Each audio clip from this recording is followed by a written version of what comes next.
Welcome to the Wisdom of Show. I'm your host, Simon Bowen, and every week I'm speaking to the world's greatest leaders, thinkers, and entrepreneurs about complex issues and impactful leadership. Join us in the Renaissance of Wisdom. Well, welcome to this episode of the Wisdom of, where we really get below the tips and tricks and hacks that the world seems to be obsessed with and get down to some deeper wisdom from people that have done things, people that have made a difference, people that actually recognize that business is a force for good and they're building businesses that matter. And so today we sit down with Bernie Brookes AM, a leader whose career has shaped the retail landscape across 4 continents with over 40 years of experience. So he's steered some of the biggest names in business through major transformations, from Woolworths and a $5 billion Project Refresh to Myer's rebirth, one of Australia's bigger retailers under new ownership, and the dramatic turnaround of South Africa's largest non-food retailer. So his story is one of resilience, vision, and the ability to engineer change at scale, which really is the fascination of today's world. How do we create scale and change at scale? But Bernie's influence goes beyond the boardroom. As an Order of Australia recipient, an inductee into the Australian Retail Hall of Fame. I didn't even know that existed, Bernie, until I read that about you. And a UN He for She ambassador. He's as committed to people as he is to performance, which is why I'm thrilled to have him as a guest. He understands the power of business in a positive sense. And he's built these businesses in India, China, and Africa, and advised global private equity firms, and today serves on boards shaping the future of retail and governance worldwide. So he brings not just business acumen, but a philosophy of truth and entrepreneurship that has inspired teams and transformed industries. So welcome to the podcast, Bernie. I want to thank you for giving us so generously of your time for this conversation. And I'm looking forward to having a really powerful conversation about not just business, but business as a force for good on the planet. So welcome to the podcast. Thank you, Simon. Thanks for the opportunity. So Bernie, the history, the career span is too long and broad, right? to read. I could read through it in a business transformation turnaround, but if I just pick the headlines, right? Business transformation and turnaround excellence, and in the billions of dollars, these are not insignificant. International operations and expansion. So just dealing with the logistics and the markets and entry to new markets and so on, private equity and investment advisory, and then retail and consumer business excellence, which is not an easy market. You know, the retail market, the business to consumer, is a tough market. And, a lot of people head towards business to business because of how tough the business to consumer market can be. They're not small areas of expertise at all. It's such a broad range to operate across. And I guess, let's go to the end point, legacy lens first, and then work out backwards. You know, what are the patterns you've seen through that kind of whole history of work and career? Are there threads that you've always seen that allowed you to be successful in all these areas that would be good for people to be aware of? Yeah, I think there's a number of what you would call DNAs that are specific to any successful turnaround and any sort of business success that you might have. I think firstly, you've got to have a high degree of competence, and that doesn't mean you need to be academically very smart, but you've got to, I always call the mind a filing cabinet, and you pick things up along the way, put them in the filing cabinet and open it and use them when it is. Yeah. And I think, I read a lot. I instead of searching through and surfing through social media, I might take the time to read someone's annual report. And so the first thing, you have a constant state of learning to maintain a good level of competence. I think the second aspect is you need to have the ability to either work individually or autonomously, or work as part of a team. And sometimes you need to do either or in both. And so I think the ability to lead singly or bring the team on a journey is really important as well. Yeah. I think the other aspect is leadership's about personally growing and admitting your mistakes and learning along the way, and realizing that you got some things wrong, and whether it be the culture in different countries of the world and what you've got to learn from that first or before you make a mistake is really important. And I think the last couple are what I call that communication skill through a variety of means, through social media means, right the way through to speeches, right the way through to one-on-one chats, and dialing up or dialing down, depending on who you're talking to, as part of that communication skill. And lastly, I think, solutions for big problems require a high degree of creativity. And sometimes some of the best solutions are the creative ones that you come up with that either no one else has thought to, or you've stolen from part of that filing cabinet and you've seen used elsewhere. So I think they're the main DNAs consistently that I'd put at the helm of heralding the success in business. Yeah, it's like you've just mapped out the playbook, right, for leadership development for growing young leaders. Can we lean in on the ability to work autonomously and or concurrently in a team? Mm. And there's so much been written about leading teams and working in teams. I'd like to lean in on that autonomous piece for a little bit. And what does that actually mean? Is it being able to make a decision and carry it and be confident about, or is it? I'll let you kind of unpack that autonomous piece. Yeah. Maybe I'll do it with examples. And I think when I first arrived in India, with a joint venture between Woolworths and Tata, the objective was to set up electronic stores. Think of Harvey Norman or Best Buy. Mm. And there was very little of those stores at all in India. And I was a team of one, sort of like the early scout, to assess the market, meet with some of the suppliers, find out legally how we go forward. And I had to make some decisions without consultation, but just by finding out facts, reading, understanding how the market worked, and then drew up a sketch of a plan that I could then go forward and eventually own. So that's where you back your own decision, you build your own information, you then make a decision, and that becomes your sketch. It's your skeleton. You might vary it a little bit. You might find that you've made a mistake halfway through it, but generally you back yourself when developing that plan. And then I compare that to arriving at EdCon in Africa, which was sort of 17 countries and 65,000 staff. And that was all about being the orchestra conductor rather than being the lone wolf. And I was leading that team using a very smart executive team of about 12 running each of the divisions. And on that basis, you adopted the consultative approach, the learning, the tacking, abdication in some cases, delegation in others, running in others. And I think the environment that you're in does require a high variability of the skills that you use. And those two examples, I think, are evidence to that. Yeah. Yeah. And so if we think about that, I mean, across both of those domains, working autonomously and then definitely in a team, principles only become tested under pressure. Values are really only tested in adversity. When everything's going great, everybody can operate with high values and high principles, but they're always tested in adversity and pressure. And so, when you think about real principles and values, how do you balance long-term, short-term? How do you balance result versus process?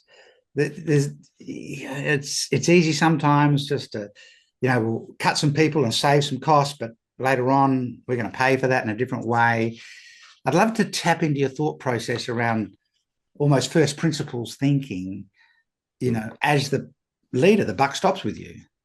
Yeah, I think it largely depends on the environment. So if you've got let's say, for example, a private equity company or a board that are demanding immediate results, then you need to make some of those tough, hard decisions that might cut costs and give you a short-term sugar hit. But in the majority of cases, good business decisions are about taking long-term thinking, long-term growth opportunities, and beginning with an end in mind. And that's exactly what I've attempted to do. And that is that I want to know that the best vision is to transform a company from a analog business or a bricks and mortar business to a digital business. And that's the end in mind. Now, that might need entirely different skill sets. It might need a very different playbook. It might mean that you've got to go down in performance of the company before you go up. So it largely depends upon the availability of capital, the appetite for long-term results. But in the majority of cases, the winner has been the long-term view of things. When we first purchased Myer from the Coles Myer Group in 2006 with Texas Pacific Group Private Equity, we bought that business and it was losing $66 million. And so that 5-year plan was to take us to $280 million. and then put the business back in an IPO. We achieved that goal in about a year early, about 4 years. And you made some decisions along the way that took profit up and down, that took investment heavy, but at the end, you knew that you had an end in mind. Where Mm. other businesses that are cash flow strapped, you're needing to make quick decisions to make sure you escape that cash flow problem. So the environment and the availability of capital plays a big role. But in the majority of cases, the long-term game, the long game is the successful game.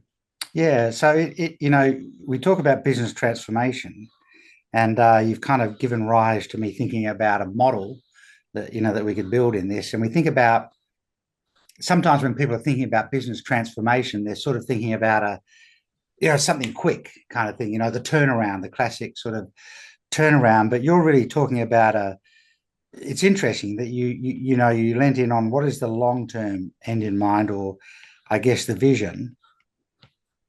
And there's something over here that you're starting with. And so if we imagine there's a transformation of some kind, you articulated the transformation to a digital business. Mm. What are you starting with? Like, if that's the end, what are you starting with on the other end of this?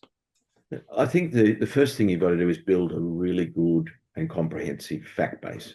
Right. And, it's no good figuring out where you want to be unless you know where you are today. Okay. And so that might be staffing numbers, staffing cost. It may well be current IT. It might be a supply chain model, a new supply chain KPIs. It might be right the way through to simply looking at the product you sell.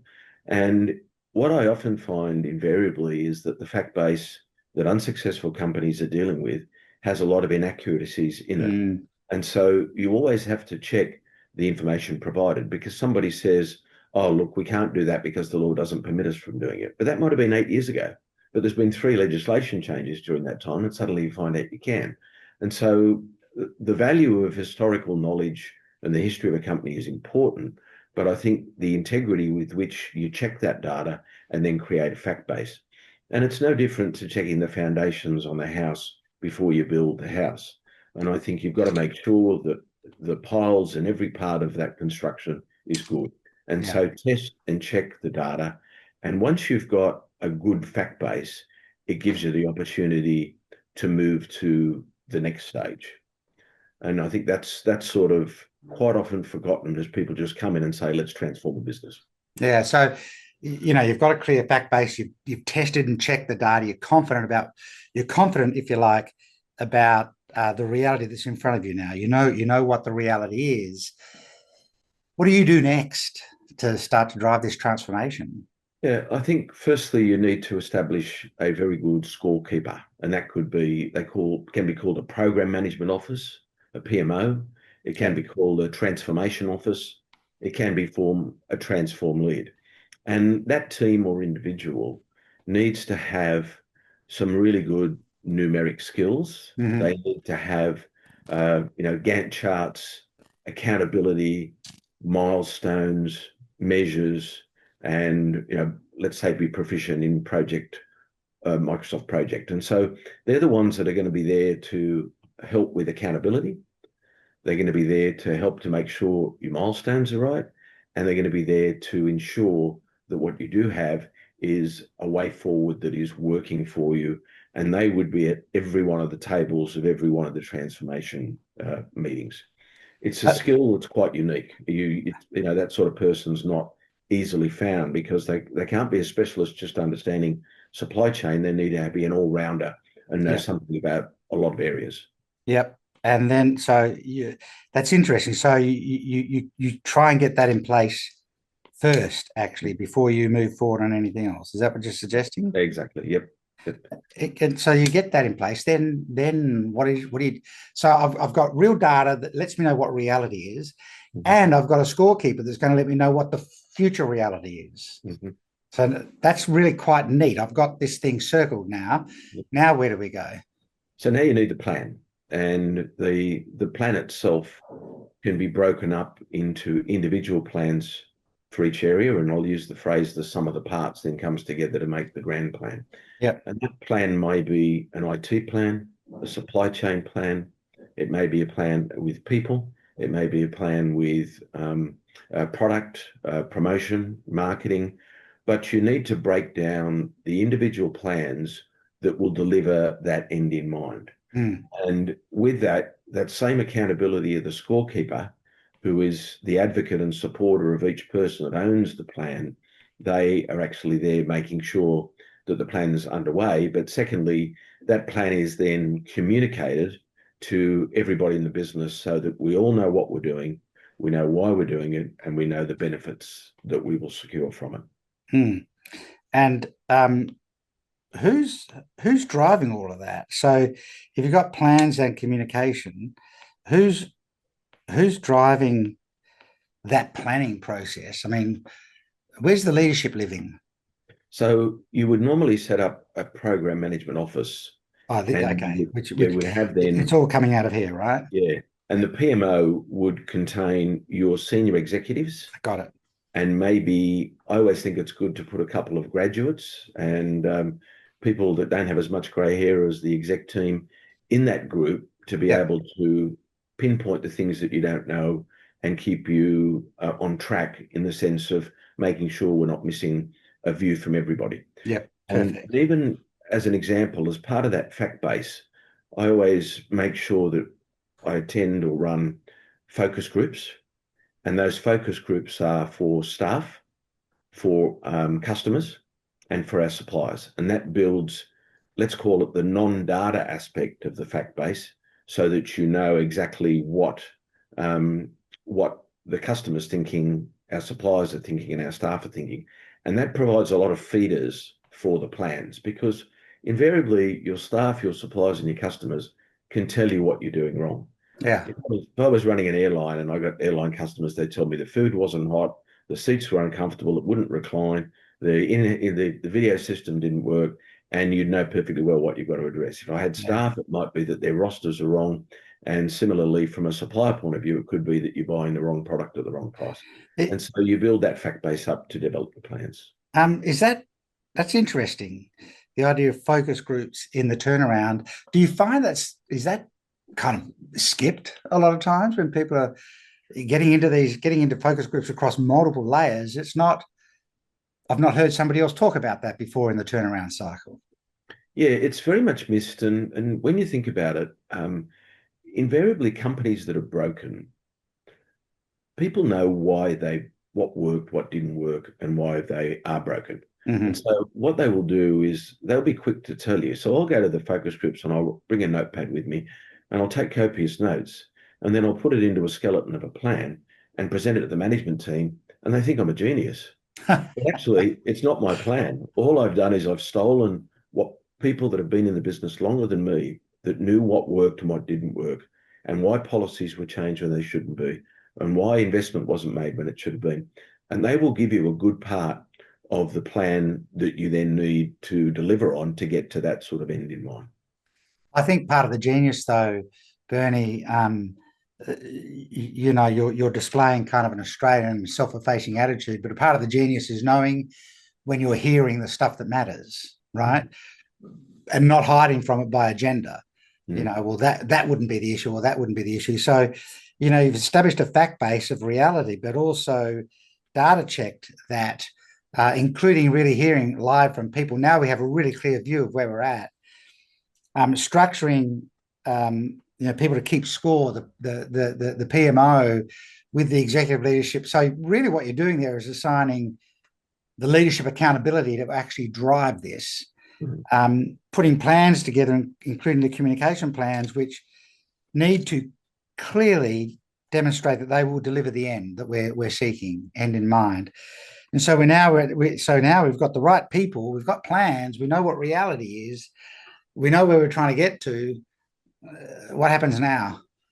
So now comes one of the challenging parts, which is to communicate the journey to everyone.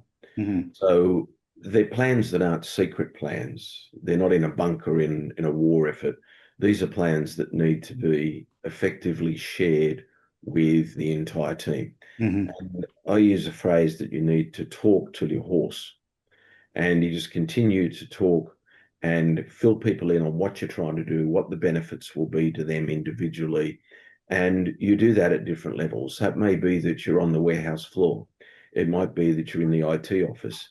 It may be that you're using a TV medium. It may be that you're using quick 3 or 4 minute videos using social media enabled transportation of the video to their own mobile phones.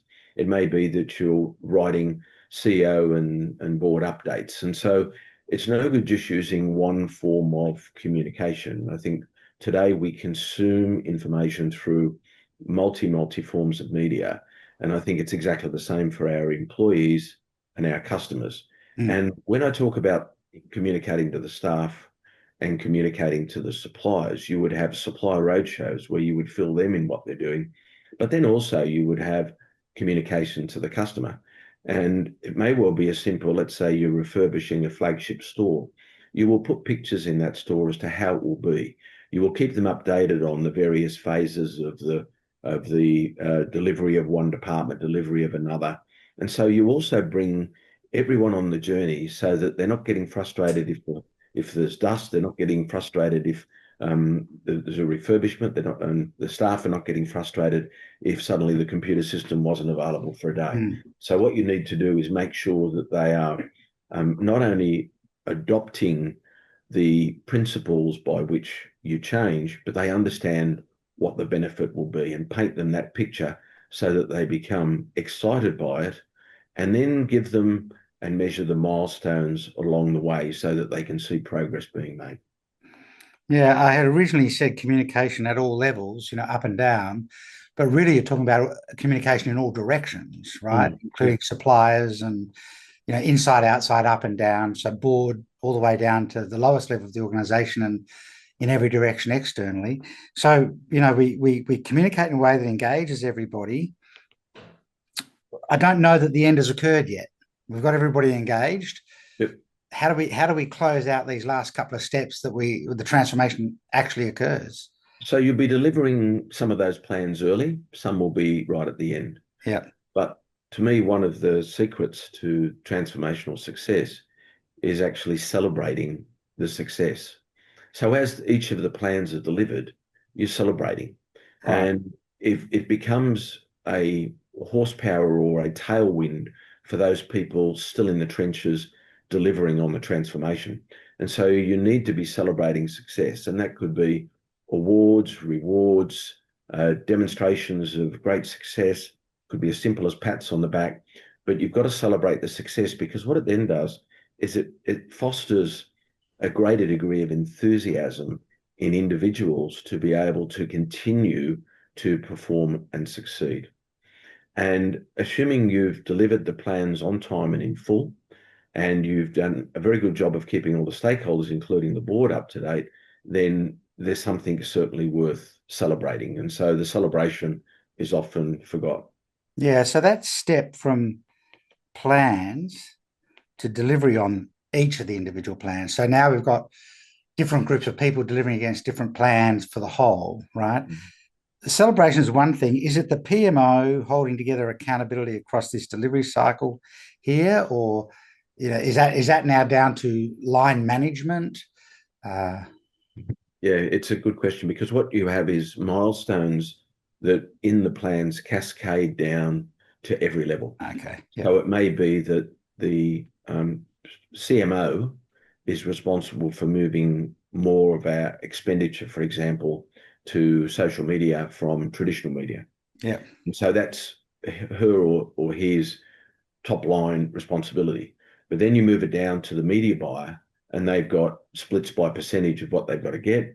And then you move it down to the social media person, who understands how much of that might go to Pinterest, how much might go to TikTok, how much might go to Facebook, how much might go to Insta. And so it then breaks it all down. So by rights, a good journey has everybody KPI'd and everybody with an effective measure in that milestone. And you're constantly measuring milestones at each of those PMO meetings and communicating where we've been short or where we've achieved and had success at achieving the milestones for the plans. It's interesting. I just want to pause on that for a moment, the idea of milestone management. I have a long, kind of 2 decades long history of large scale project management and organizational change management. So, there's a lot of kind of familiarity about what you're saying. One of the things I've certainly noticed over a couple of decades is that people are actually not good at defining milestones. Mm.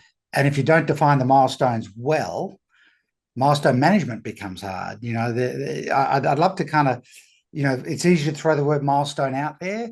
What what what what are you looking for in a milestone for you to know that that could be measured and that we could hold accountability to it? And if we pass the milestone, shut the gate, we're still moving forward. Let's just dig into milestone thinking for a moment, because I think it's been really valuable for a lot of people. Yeah, it's a really astute question because, quite often there's something, beauty's in the eye of the beholder, and it's very hard to measure certain parts. I find that I end up pushing back or getting rewritten 2 or 3 times the milestones because one, they've got to be measurable, and two, they've got to be meaningful. Yeah. And the good part is there's not too much that you can't but measure today. And, years ago, it was very hard to measure. Let's say you made a change to a store or an online website, or you made a change that was customer facing.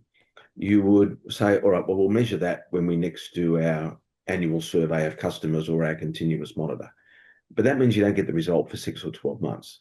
Yeah. But today, fortunately, with things like Net Promoter Score, with ongoing measurements each day and each moment of truth when the customer is opposite a staff member, you can get ongoing measurements. In warehouses, you can get productivity measures using AI. So I think today, the good news is the measurement tools are a lot more elaborate and significant. But the key to it is making sure that every milestone has a measure. So even in HR, you've got retention rates. In HR, you've got employee tenure. You've got number of days outstanding in leave. You've got sick days, which is always a good measure for culture. So I do think that you can find measures in just about anything. And that piece of paper that comes in with a scorecard on it that basically says we're going to deliver this by this date is meaningless unless it has the various pillars that are the anchors to be able to deliver it. And they have to be measured. But the second thing is you have to measure the main game. And, if the measures themselves have got to be meaningful, and there's an arbiter for meaningful measures. And the definition I have of meaningful measures are those that are going to impact the use of capital, those that are going to impact the end game return, and the third one is those that are going to impact the customer. And so I do think that you've got to make sure that when you look at those measures being meaningful and measured, you're taking into account who they're meaningful for, and more importantly, that there's everything can be measured in some way or the other. Perfect. I love that. Those three: use of capital, end game return, and impact on the customer. Yeah, perfect. And we chatted a bit before we started recording the episode, and you've led us into this conversation about measurement. You made an interesting comment that I kind of probably want to circle back on. You think the scorekeeper needs to be independent. Well, what does that mean? Yeah, I think the scorekeeper, it's a bit like a referee in an ARL or an AL or an NFL game, that they need to be somewhat independent, somewhat unemotive, and quite comprehensive of the way in which business is run. So it's a very senior person that would sit at your senior executive table. And I think their responsibility is quite significant. And if you have, let's say you take your best executive and you put your best executive into that scorekeeping role, you'll find that there's a couple of problems. The first is they've got relationships inside the business that don't allow them to be independent. Secondly, you find they've got an historical knowledge of the business that may be wrong in that fact base.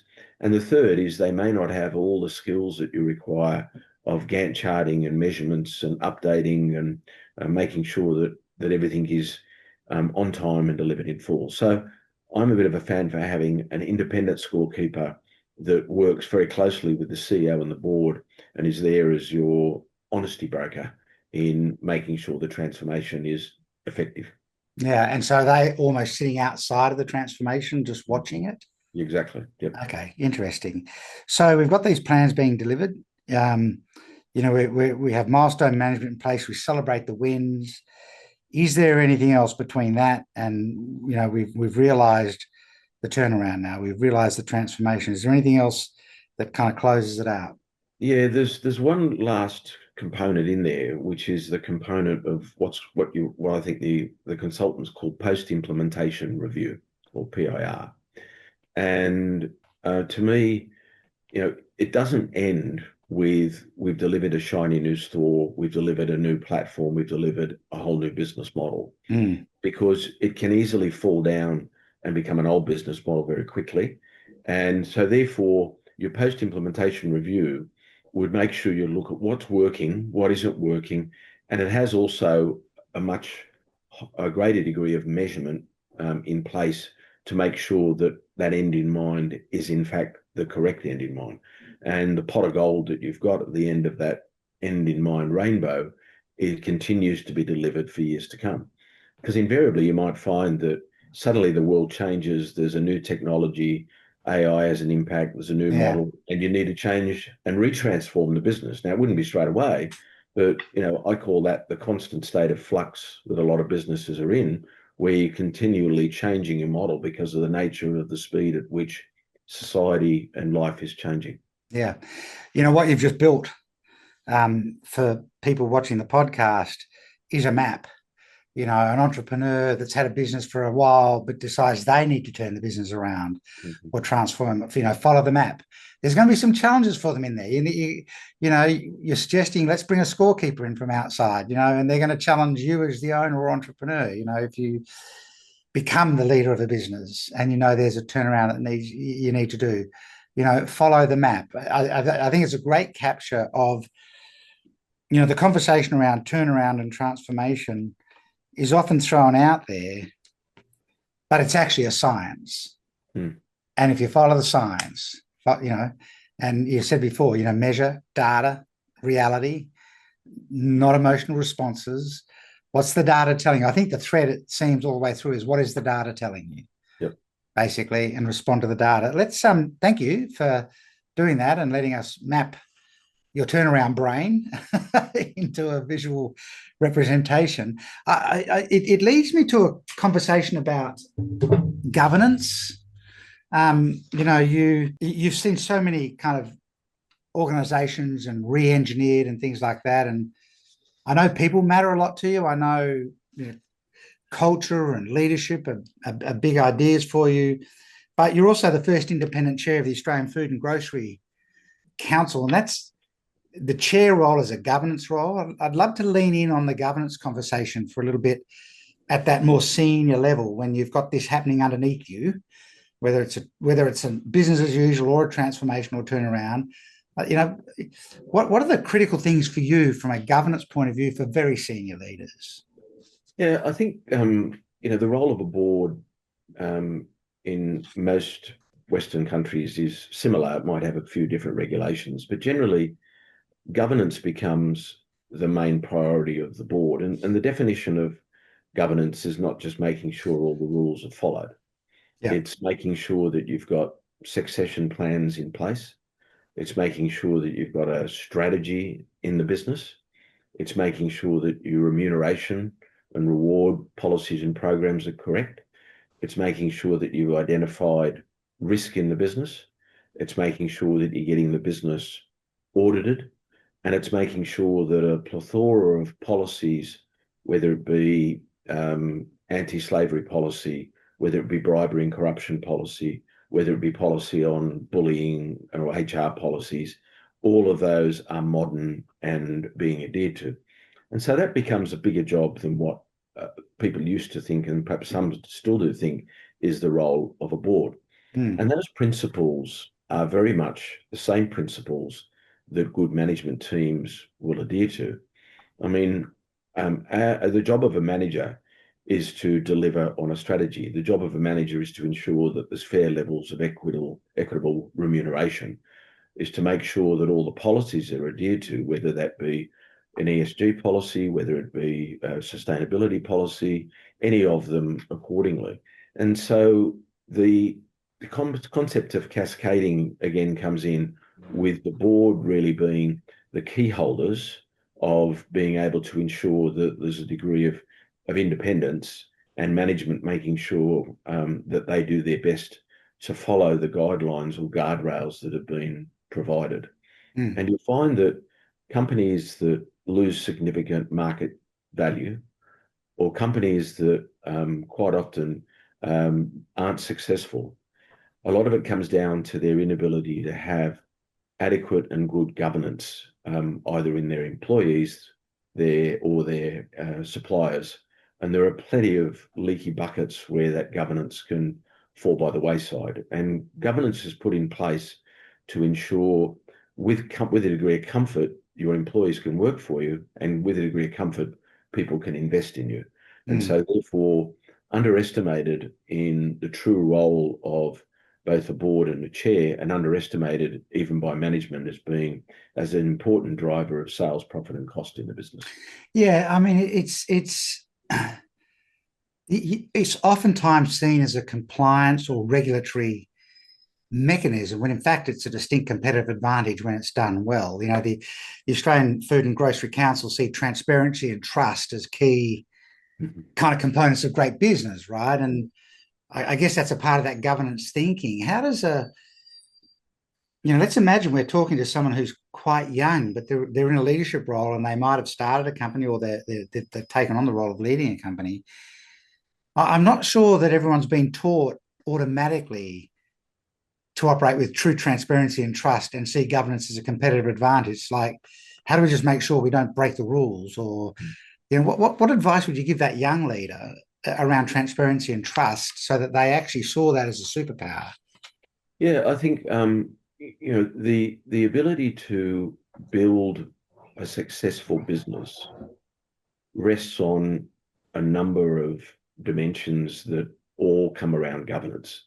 Your ability to achieve happy staff and a good culture is as much about making sure you've got the right policies, whistleblower hotlines, things are being reported if there is a problem. And therefore, good culture and good staff is driven as much by all of your policies, procedures, your performance and development reviews, your individual milestones, your KPIs, your descriptions of roles and responsibilities.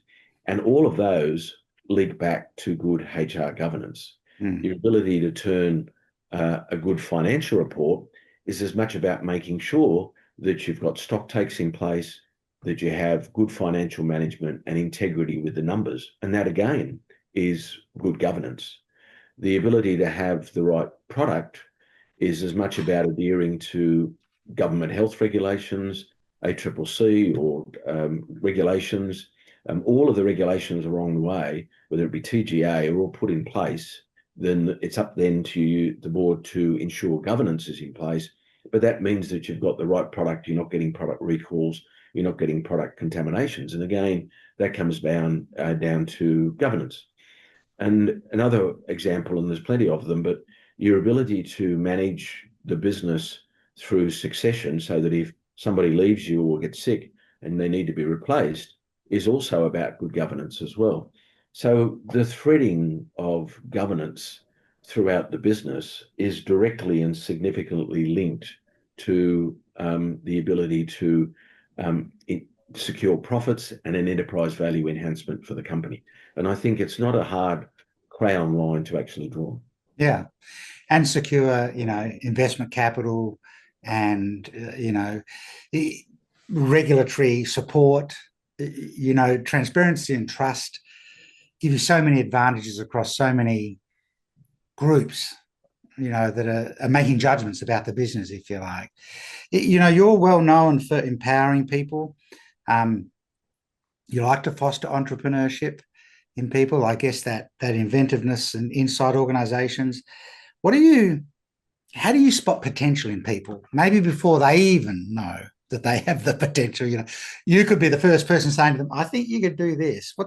Let's lean in on some of your, some of your, the stuff that you are known for, which is empowering and fostering this potential. How do you spot it? How do you spot early potential?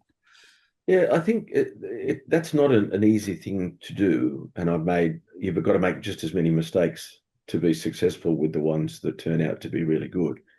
But I do think I call it, I'm sure there's a better word, the spunk factor. And they've got to have that spunk. They've got to have that enthusiasm. They've got to have fire in the belly. And I think that goes a long way in what you would call drive to be able to do things. And Yeah. I think people often underestimate the importance of that spunk factor.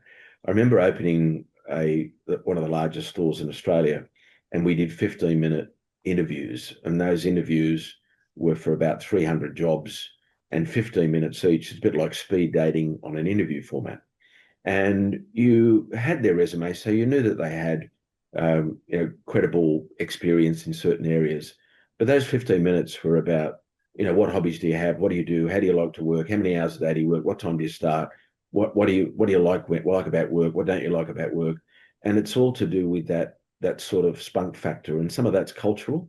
Mm. Some of it might be the way they've been brought up or the way they've been educated. But I think that plays a really big role. And I think the second thing that I like to look for is that creativity. Remember, business is about solving problems. I need rare earth minerals to be able to make Apple iPhones. So Yeah. therefore, I need to get rare earth minerals.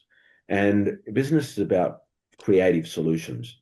And I think somebody that's got that creativity is another important DNA or metabolism that you look for. So you start with someone that's creative. You start with someone that has got spunk or enthusiasm and drive, and then the rest can be taught. Reading a balance sheet, reading a profit and loss, sourcing product, looking at marketing, looking at social media. It doesn't matter. Those things can be learned and taught. So in many cases, it's that natural enthusiasm and natural creativity that goes a long way as first building blocks. Yeah, that leads us into an obvious conversation, which I seem to have every single podcast episode that I record, which is about AI and what that means for people and where that's headed. That also then leads us to a second conversation we'll have in just a minute. But you've had a front row seat.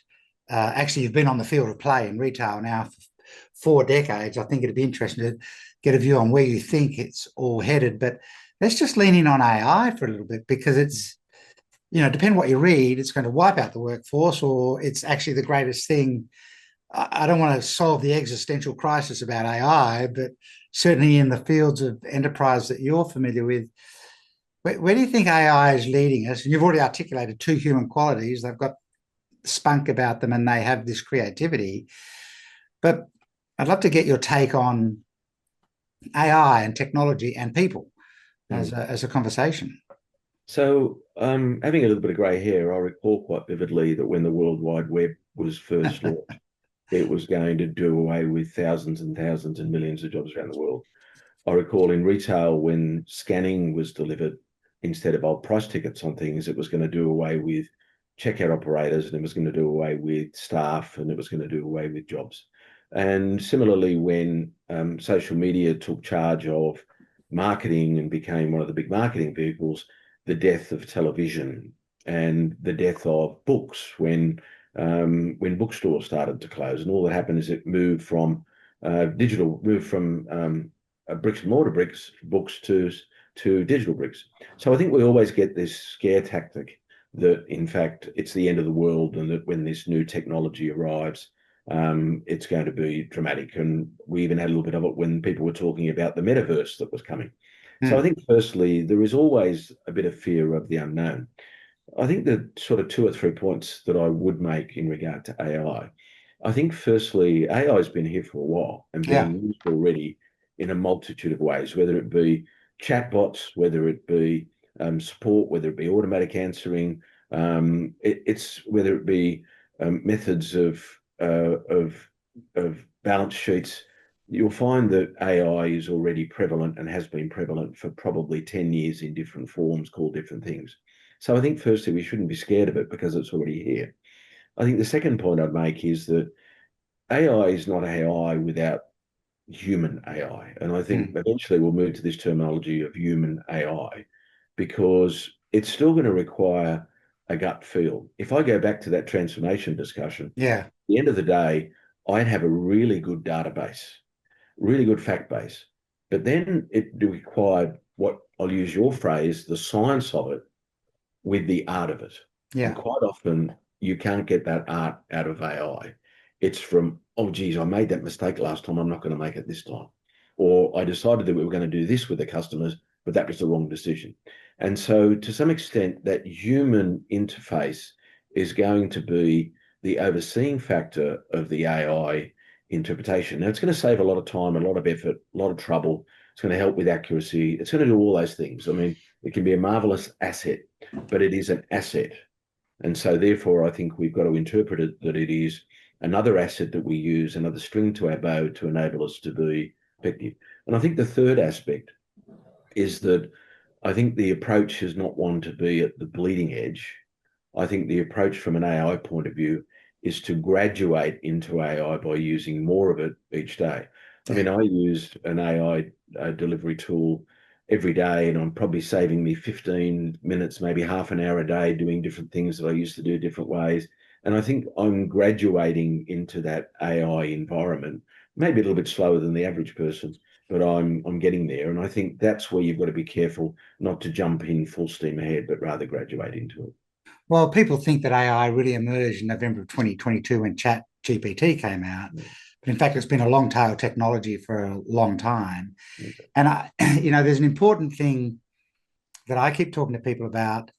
The job of people is to take responsibility for the risk. Mm-hmm. So, when push comes to shove, humans need another human to be accountable. We don't sue machines, and people don't say, oh, well, that was AI's fault. Yep. So, a big part of the human factor, have some energy and spunk about what you're doing, be creative for the solution, but be willing to be responsible for the risk. Because actually solving a problem is largely de-risking the pathway to get to an outcome. And so, until we find a way of transferring the risk that people have at a subconscious level of who's responsible for that, there's always the role for the humans in de-risking. Where do you see retail headed then in this world of technology and offline to online transformations, and where's the big picture of retail as you see it from having sat on the front line for so long? Oh, there's no doubt that the move towards digital or omni-channel is going to continue. I think, if you go back to where retail started, which was the guy in the apron selling you a pound of flour or a pound of butter, and he or she was the local shopkeeper. Yeah. Knew everybody, knew Mrs. Jones up the road, knew who was having a baby. That was their form of loyalty program. Yeah. And I think that principle of providing product, let's call it a curation of a diverse assortment of product, it's still going to continue, whether it be online or whether it be in store. I think fortunately, and even with the current generational acceleration of technology, we're still going to see people that like to go into stores, try things on, look at things, touch and feel. Yeah. And I think that outing for the day, and in countries like India where the family goes out for the day shopping, not the individual, I think we're going to see more and more of that social structure continuing. So I'm not someone that thinks that in 10 to 15 years' time, everything's going to be bought online. At the moment, depending on where you are in the world, it might be as low as 8%. It might be as high as some of countries like Japan and Korea that may be running at 30%, and some of the UK somewhere in the high 20s. And it is very different by category. You've got a lot higher percentage in electronics and a higher percentage in books and a much lower percentage in, say, jewelry. Yeah. And so what we're seeing is a disparity occur depending on whether you need to touch and feel and try on the product. So I think there'll be a continued outpacing of the growth of online versus bricks and mortar. But in 10 years' time, I would envisage that if you take the Australian and the US market, that online mix will probably be 30, maybe 33%, maybe 35%, but 65% of it's still going to be done in bricks and mortar. And I think you are going to see then the rationalisation of bricks and mortar space, because 30% less. We've already seen that already today, and brands rationalising. But I do, and then you're going to see a whole lot of startups and pure play operators in that online space because it's a lot lower cost of entry. But I think the answer is that there's always going to be that mixture of bricks and mortar. And, you know, the death of the cinema was dramatically overstated. Cinemas are at the end. You can now download, you can stream, even you could get VHS and better video recorders, all those things that were going to change the cinemas. But today, a day out at the cinemas is still a good family day out, just as a day out of shopping. So I think the death of bricks and mortar has been grossly overstated as well. Yeah, and you know, I grew up in all of the big country towns in Western Australia, like Dumbleyung and Leonora, you know, 400 people, 900 people. You know, the local businesses were the pillars of the community, and they're gathering places. And, you know, if I went down and got milk or bread for mum from the corner shop, he would give me some lollies for being a good boy for doing it. Well, he had my loyalty. Anytime she wanted me to go and get something, I would. And there's still that role, right, for the businesses that people shop at. It's a part of the fabric of the community. And, you know, the future, we'll see, but it's hard to imagine that would just disappear forever, or in its entirety. Yeah, I think also that retailers today are learning to provide alternatives that can't be found online. For example, private label products that are only exclusive to them, you know, very, very big throughout the whole of the world now. Experience when you're shopping, whether it be product demonstration or whether it be an experience that you get to watch the opportunity of the helicopter in the toy store flying around. And so we're learning to whether you get a beauty makeup inside a department store. So they're things that you can't get on the internet. And so good bricks and mortars, and I'd quote places like Selfridges in the UK or some of the big Macy's stores in the US, are providing that sort of experience that help them become immune to that online pressure. Yeah. And, you know, a key part of that, you know, when we're shopping in the US, there are certain stores that we go to that, obviously because of their training and the culture, have spectacular staff, right? And so as non-US people who are visiting, usually, we always go to those stores because we know the experience is going to be there. Why would we hunt around and try and find another store that sells the same thing that we're chasing, you know? And then price is never our first consideration because there's a place we can go to where we know we're going to get a certain experience. I'd like to ask 3 quick questions, quick responses, so people can know a bit more about you. If you're willing to do that with me, just to wrap it up. You're a clear and deep thinker. I'm sure you consume lots of books and information. I mean, you've already disclosed that you'd rather read company annual reports rather than social media. What's one of the latest books you've read and really got a lot of value out of? I think there's a chap that has written a book called Andrew Jennings OBE, who is a very good UK retailer. And he wrote a book that Close Enough is Not Good Enough. And I think it talks a lot about retail, but he quotes many examples from around the world. And I found that to be a really good read. And probably applies to everything as well, not just retail. Do you have an overarching philosophy that almost is across everything you do? It's almost like your first thought whenever you're thinking through something? It's to read my mind, because the answer is definitely yes, and it's on my mind every day. And it's not my saying; it was something that a mentor of mine that recently died at 97, a chap by the name of Paul Simons, who I admire very much. And Paul used to use the phrase. He said, "You always got to tell the truth because you never have to remember what you've said."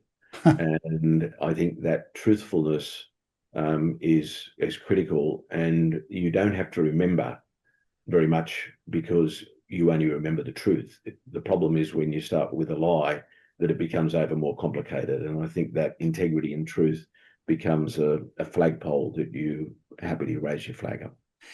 Fantastic. And last quick thought, bigger thought.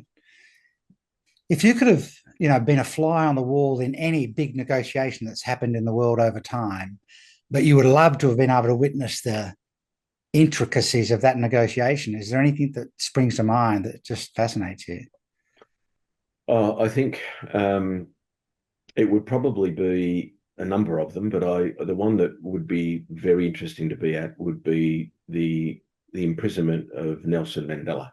Yeah. And if you envisage the history of Africa, South Africa, and what went on and how poor it was, and the decision to arrest and put him in jail, knowing that there would be significant social upheaval, would be a fascinating decision that people would have made, knowing that it was wrong, number one, and number two, it was incredibly focused towards apartheid. And thirdly, they knew perfectly well what the implications of that going to be. So that would be the one that I'd love to have been there to understand why. And it might have taken 27 years, but his imprisonment is probably the reason they managed to dismantle apartheid in the end. Exactly. Yep. He paid the price. He was willing to be the person. Exactly. Bernie, that's just been delightful. Thank you. And it's the kind of insights that can only be shared by having walked it and done it multiple times in many different countries. And we could spend the entire day talking about how do you enter an international market, how do you,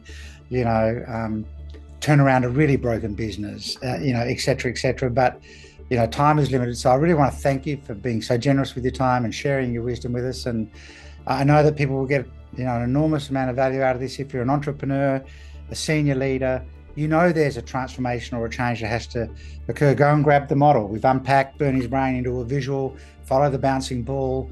And, I think the overarching thing is, act on integrity and truth all the time. It's the better place to be. Bernie, thank you so much. Thanks, Simon. Thank you very much. Thanks for the opportunity.